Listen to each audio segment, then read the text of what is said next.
Bourbon, pure Kentucky gold. Some people drink it, others cook with it, and then there are some who just enjoy the bourbon experience. My name is Chaz and I live in bourbon country. Join me as we hit the trail in the heart of Kentucky. This is Bourbon Living. Bourbon. It's more than just a drink these days. This stool I'm sitting on is made out of bourbon barrel staves. And the sauce I have in my hand is aged and smoked in bourbon barrels. There's also bourbon flavored cigars, as well as, yes, a bourbon slushie. It's gonna be a bourbon with a twist episode. So let's hit the trail.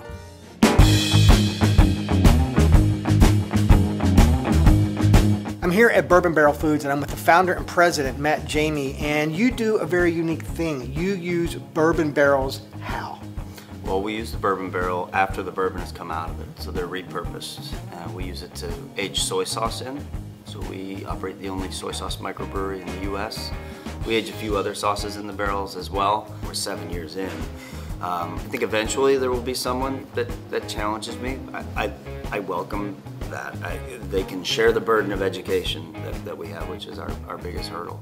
We have mixology classes where we'll grab a local mixologist, bring them in here, and they work with our products and cocktails that they would do at their bar. Our retail store is on Frankfort Avenue. We just opened that end of January. It was based on the success we were having here. Well, thanks for your time. Thank you. And you need to come over here and check out this place because nice guy, great product, and it's all about the bourbon. It is. We're experiencing something that's just, you know, when you're a part of it, it's kind of crazy.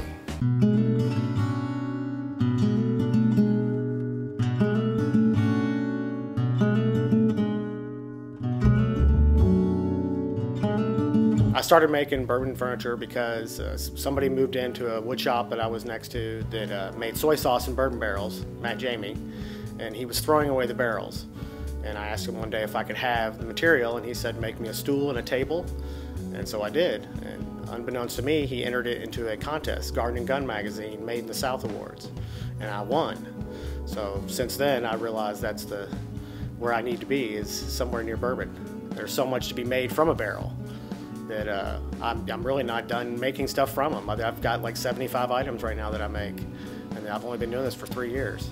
I get most of my wood from a few of the cooperage that are around Louisville that dismantle a once-used bourbon barrel and they throw away the broken pieces. I get the broken pieces, and I basically turn them back into something.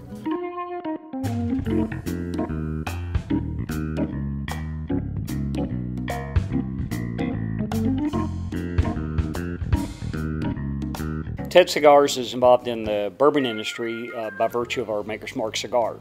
And through the years, we've sold tens of millions of cigars all around the world. It's the single most popular seasoned cigar and the only bourbon cigar available.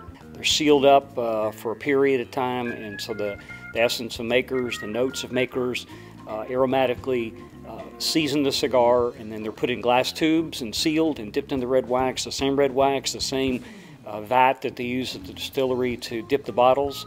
The number one reason people buy the Maker's Mark cigar initially is because their affinity for Maker's Mark. Maker's Mark is the leading bourbon brand in the world today, the fastest growing bourbon there is, and that's the number one reason. But let me assure you, if someone bought a Maker's Mark cigar because of Maker's Mark and the cigar didn't hold up to the quality of the brand, then they wouldn't buy it a second time. So ultimately it's two things. It's because of Maker's Mark and the strength of that brand, and it is secondarily and equally the quality of the cigar.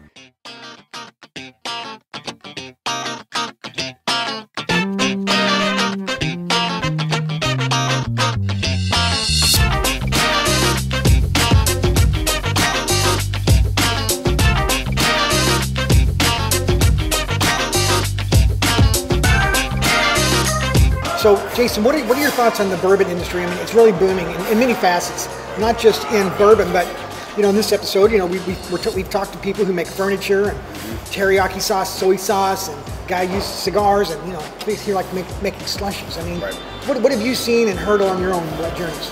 Well, I mean, traveling around, you hear a lot about bourbon because it's kind of the new hip thing for people to talk about. It's the spirit that people want to try.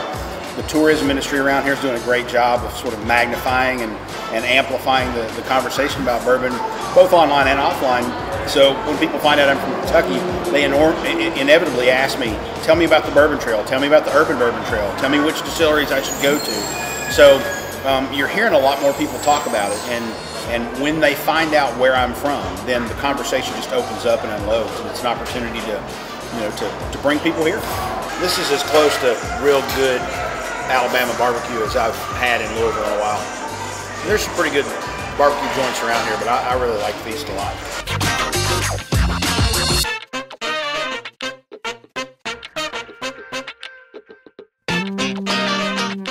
Well, I don't know about you, but this is a mint julep bourbon slushy. Yeah. It's killer. This is my first time having this. It's delicious. They have different flavors. This one has brown sugar in it. So. Oh yeah. Now you can only get the mint julep bourbon slushy only starting at the end of March, going through Derby. Right. So it's only for limited time. But after that, they still have bourbon slushies. Right. But you can only get this one, leading up to the Derby. Derby season, springtime. So before we end the show, I know that you've got your own show, and tell me a little bit about it. Yeah, it's called 100 Proof, the Badass Radio Show. It's an audio podcast. And my co-host Tanya Dockin and I find people we think are badasses and find out how to be a badass. So we have a lot of fun. Well, with that being said, I'll see you guys on the trail real soon, and cheers. Cheers.